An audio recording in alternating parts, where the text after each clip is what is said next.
Medurstand, Understanding Medicine.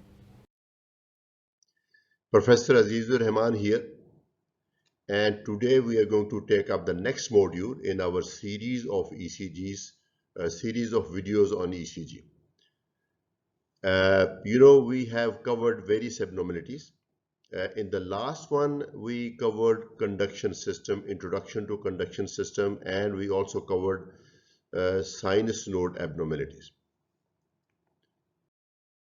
This is our agenda. We have covered up to this, and we are going to take up this one, AV nodal block, in this module.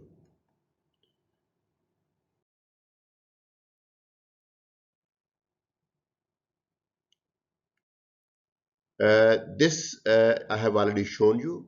So this is the focus, AV node, the focus of today's module. This. So what are the abnormalities which could occur? We are actually discussing blocks. So there could be block of any level. The mildest is first degree AV nodal block, and the most severe is third degree or complete heart block. Then we have second degree heart block, and there are three patterns: Mobitz 1, Mobitz 2, and high degree block. And I'll show you all the slides, all these patterns, and at the end I will give you a summary to memorize. So we are talking about AV nodal blocks today. Let's take up the first degree AV nodal block first. Now please examine this ECG. Now this ECG is slightly different than my usual tracings: 1, 2, 3, AVR, AVL, AVF, V1, V2, V3, V4, V5, V6. These three are actually rhythm steps. See, you can lead 2 and lead 3 and lead 2, lead V1 and V5. Now, which lead is best for rhythm analysis? QRS complex is always visible, so we need to select a lead where P wave is clearly visible, because we need to see both P and QRS to be able to make a judgment on block. You would agree with me, out of these three, I think these two, V1 or Limley 2, they would qualify. You can see a P wave here. So let's analyze this one. So you see a P wave here is a small one, small P wave, and then PR interval, then QRS. So normal PQRS relationship. Now if you scan this ECG from left to right, this is normal PQRS complex. Again PQRS complex, PQRS, PQRS, PQRS, PQRS. So same repeats. So we have as many QRSs as P waves, and every P wave is followed by a QRS complex. The only problem here is, and every PR, all PRs are of the same duration. So the only problem is that the PR interval is slightly longer than usual. Normal PR interval, which is measured from the start of P wave till the start of QRS complex, should be less than 0.2. Now, if you measure it, I'm sure you might not be able to see it clearly, but I measured it, it is 0.23. So it is 0.23, that means it is more than 0.2. So the diagnosis is first degree AV nodal block. You have ruled out all other conditions. This first degree AV nodal block may be the effect of certain drugs, or it may be sometime a physiological state, or it may be effect of some other disease somewhere. So it is a kind of bradyarrhythmia, but usually there is no serious pathology, and patient is mostly asymptomatic.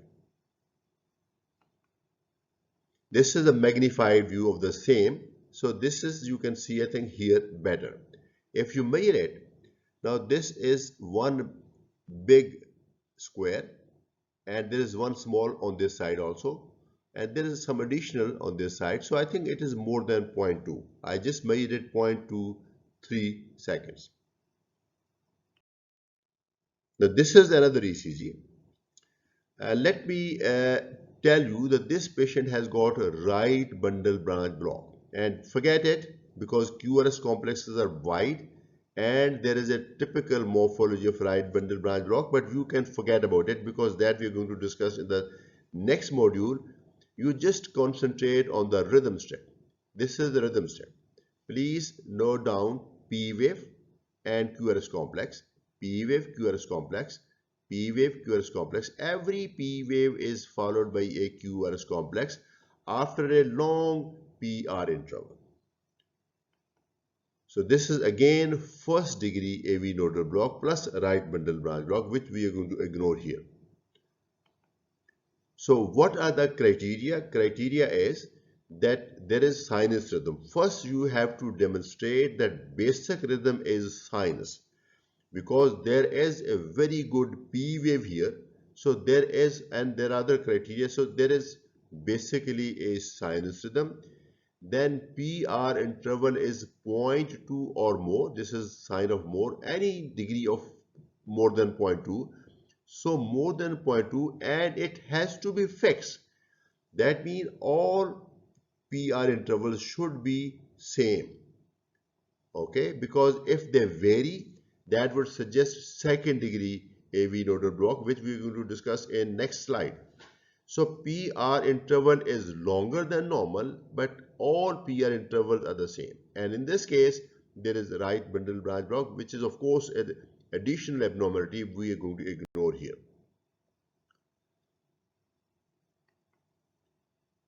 If we magnify this slide, you can see the PR interval. I think you can appreciate it here. This is the highlighted part starting from the P wave, ending with the start of QRS complex. This is PR interval. In this case, it is 0.32 because there is one big square which is equivalent to 0.2 plus I think 3 small squares on one side, 2 small squares on the other side, and approximately 0.32 seconds, which means it is first degree of nodal block. All PR intervals are same duration. So that was easy. Let's take this example. Like usual, 1, 2, 3, AVR, AVL, AVF, V1, V2, V3, V4, V5, V6. Then we have 3 rhythm steps. We have this one, which is V3, I believe, and this is V2, this is V1. So whichever lead, it may be limb lead, it may be precordial lead, whichever lead shows a good P wave, that should be used for rhythm analysis. I think we can take the example of this one. We see a P wave here, bifid P wave, by P wave, and I think we can maybe use this one also. So I think the first look, what do you see? Is the rhythm regular? If you scan the ECG from this side to this side, it is certainly not regular. So there is some irregularity, but it is not very weird also. There appears to be some pattern in this irregularity. In other words, there is some regularity in this irregularity. Let's examine it in some more detail. Concentrate on this one. I think I've chosen V1 because there's, I think, very good P wave here. So you see PQRS, PQRS, and this is perhaps a P wave, but I don't see a QRS complex here. Then PQRS, PQRS, P but no QRS, PQRS, PQRS, and a P but no QRS. So there appears to be a pattern. Now let me show you some more detail. These two arrows, they show this arrow, the purple arrow shows P wave and the green arrow shows QRS complex. And there is a certain distance between these two. In the next cardiac cycle, we have P wave, we have QRS complex, but the distance has increased. You see here the distance between P wave and QRS complex was less. Here it is more. Now let's proceed further. This is the P wave, but there is no QRS complex here. We were expecting a QRS complex here, but there isn't any. So this is a pattern where PR interval progressively prolongs and then one P wave is not followed by a QRS complex. In other words, progressive PR prolongation followed by one drop of QRS complex. So every P wave is conducted with more and more delay and one P wave is not conducted, in other words. So this is, and if you see the pattern, this cycle repeats. This is one cycle, second cycle, third cycle, fourth cycle, fifth cycle. This is actually recurring. And this is called actually 3 into 2 cycle. 3 into 2 cycle, in every cycle we have 3 P waves and 2 QRS complex. In this ECG, there could be 4 into 3, 5 into 4, various type of cycles. But in this case, we have 3 into 2 cycles. 3 P waves, 2 QRS complex. And this is called second degree block. Second degree block, there are two types, Mobitz type 1. This is also called this phenomenon, progressive prolongation of PR interval followed by one drop of QRS complex, is called Wenckebach phenomena. Wenckebach phenomena is seen in Mobitz type 1. And this case, it is 3 into 2 cycle series. I hope it was clear. This is clear. So these are the criteria. First, of course, you have to demonstrate that there is sinus rhythm. Primary rhythm is sinus. Then there is progressive prolongation of PR interval. You saw it here. This one was shorter, this one is longer. And then followed by one drop of QRS. Why there is drop of QRS complex? Because that particular atrial depolarization is not conducted into the ventricles. The first one was conducted, the second was also conducted with a delay, but the third one was not conducted at all, and that resulted in drop of QRS complex. And you have to have narrow QRS complexes. Why? Because if you have complete heart block, there would be a ventricular rhythm that would cause broad complexes, or sometimes you could have this phenomenon in addition to bundle branch block. There also you could have complexes wide. But if you have just neat and clean, uncomplicated Mobitz type 1, you would have narrow QRS complex. Narrow means normal.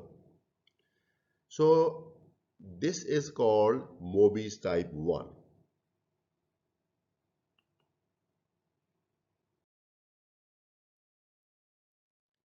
This is Wenckebach phenomena. Same thing I am going to repeat it. This is 5 into 4 cycle. This is P wave and this is QRS complex. Okay. And this is P wave, this is QRS complexes. You see the PR interval is slightly longer than this one. Then third cycle, fourth cycle and fifth cycle. This is 5 into 1 progressive prolongation of PR interval followed by one P wave which there is a no QRS complex at all. Wenckebach phenomenon with 5 into 4 cycle.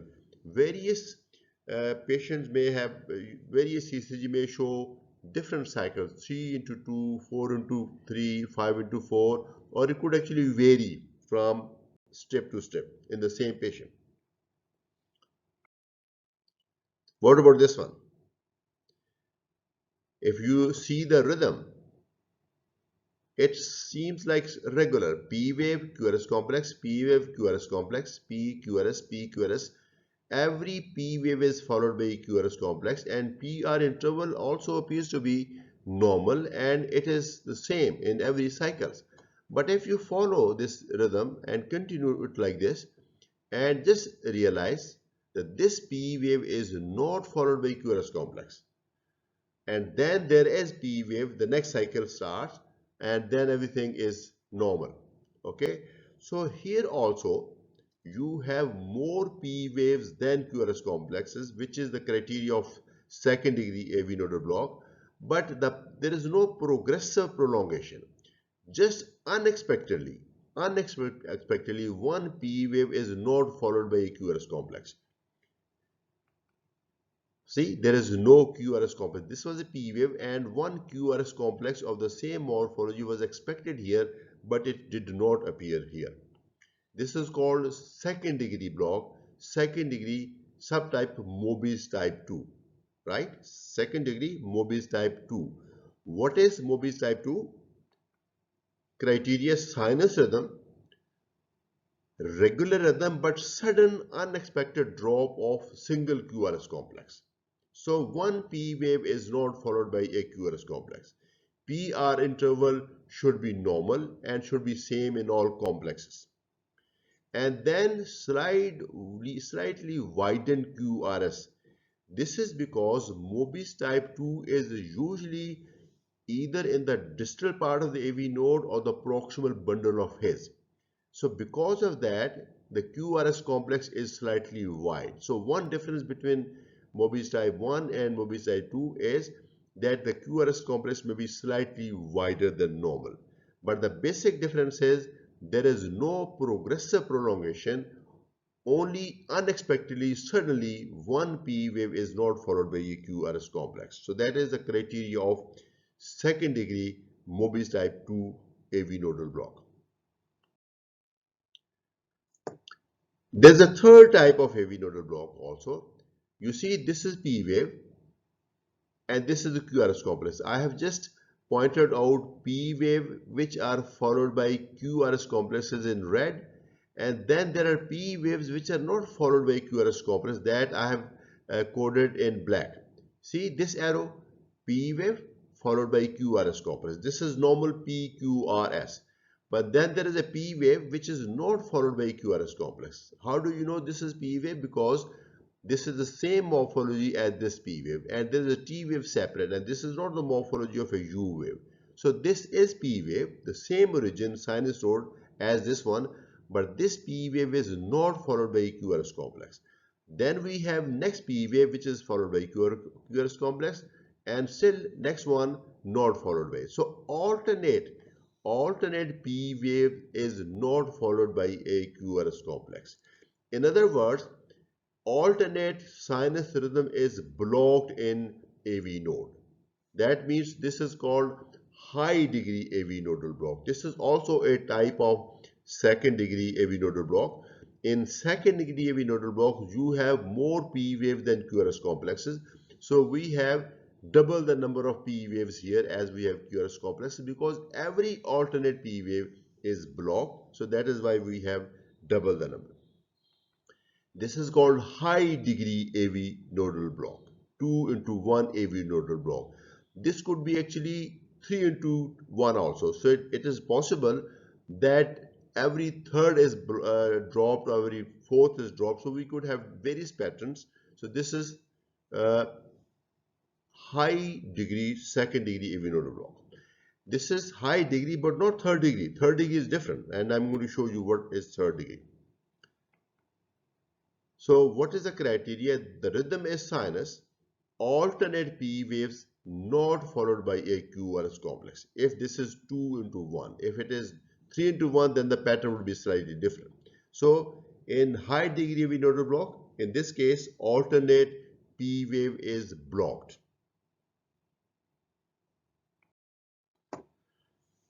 Let's see this one. I'd like to draw your attention to the rhythm step.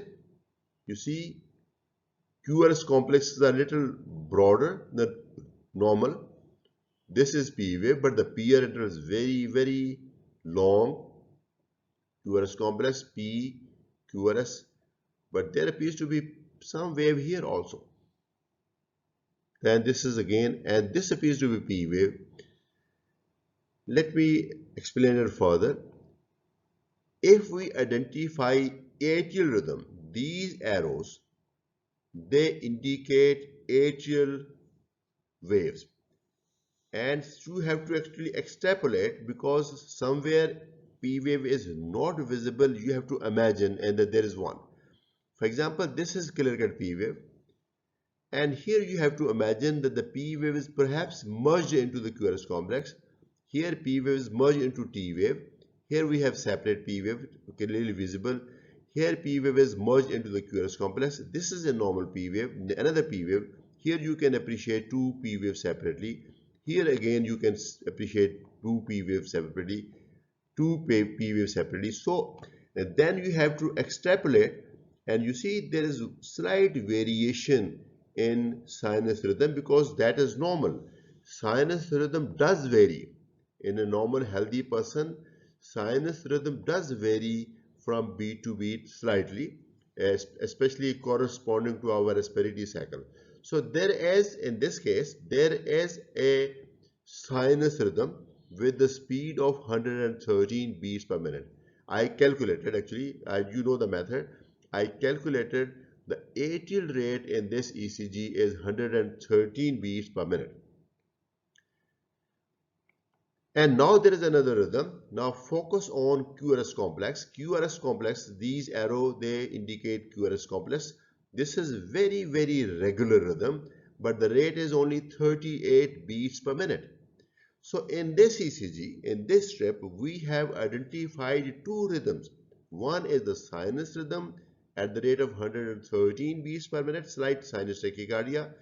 The other one is ventricular rhythm, which is 38 beats per minute, because you all know that ventricular rhythms are always slower than atrial rhythms. So this is two rhythms. Perhaps atria and ventricles are electrically separated. They have separate pacemaker. This is atrial pacemaker, this is ventricular pacemaker. So I think the diagnosis is third degree AV nodal block. It is also called complete heart block. By complete means no atrial depolarization reaches ventricle.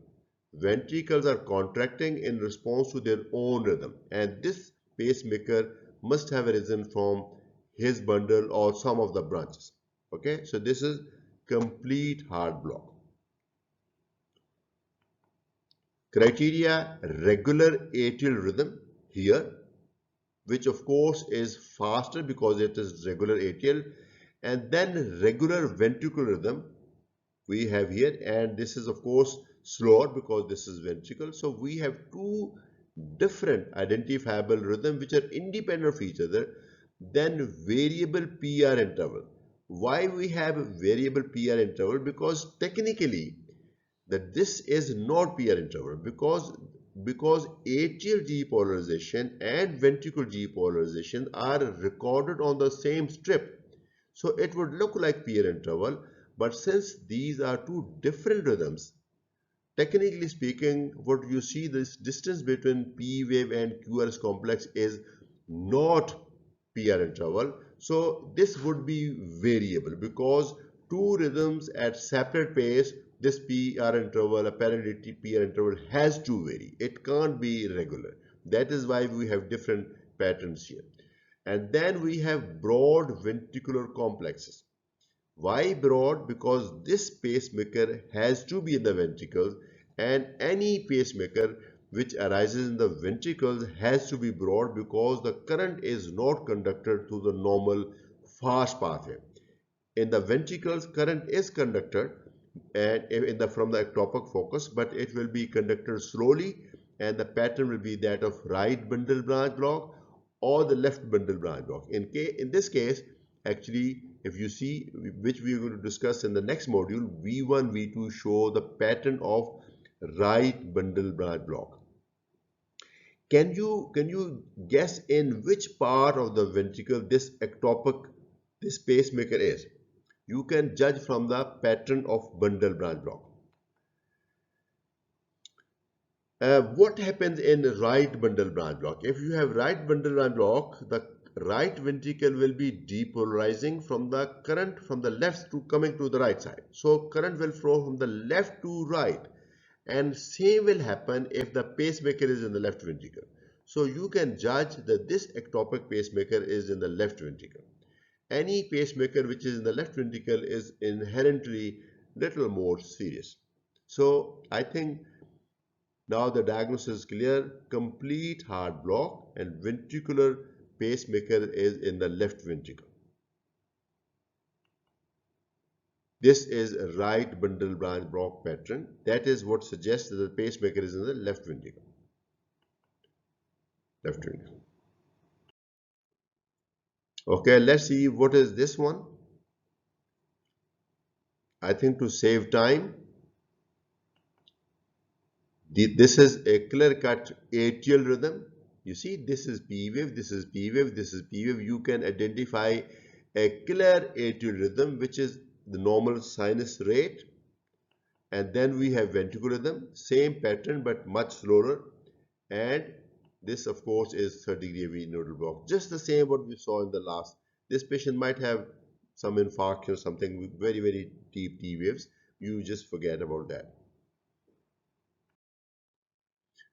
So we have discussed three types of heart blocks and three levels, and now I'm going to present the summary.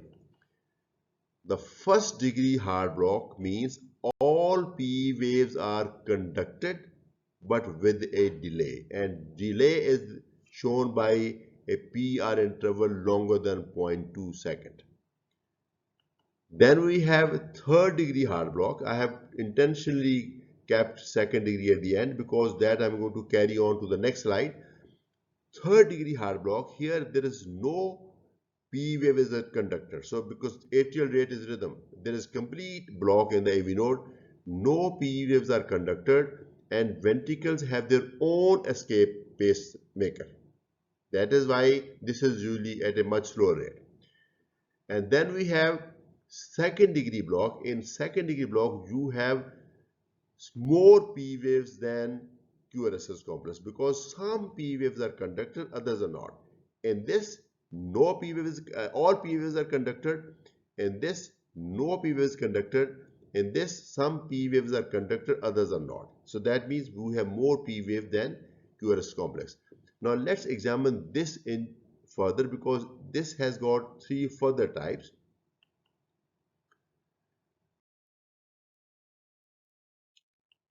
One is Mobitz type 1, which is progressive prolongation of PR interval, see here, and then drop of one QRS complex.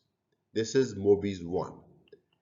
Then we have a rhythm which is going fine, but unexpectedly one P wave is not followed by a QRS complex, that is Mobitz 2.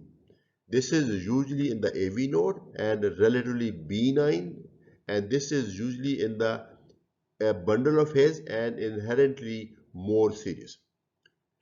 Then the third type of second degree block is high degree 2 into 1. One P wave is followed by a QRS complex, next one is not, and this cycle repeats. So this is called a 2 to 1 high degree block. And how do we differentiate between the T? By morphology of P wave, then vagal stimulation and drugs, underlying disease, prognosis and treatment. So that is why we need to differentiate between the three. That was it. I hope you liked this video. I feel that this was a little difficult, but if you have difficulty understanding any of the components, please send me a comment. I will like to explain it further, or you pause the video again, watch it again. I'm sure you will understand it better. This has been Professor Azizur Rahman from Medurstand, and I really look forward to see you in my next video. And the next one is going to be on bundle branch blocks. Very important and very interesting condition, bundle branch block. Very soon that video will be released. Thank you very much.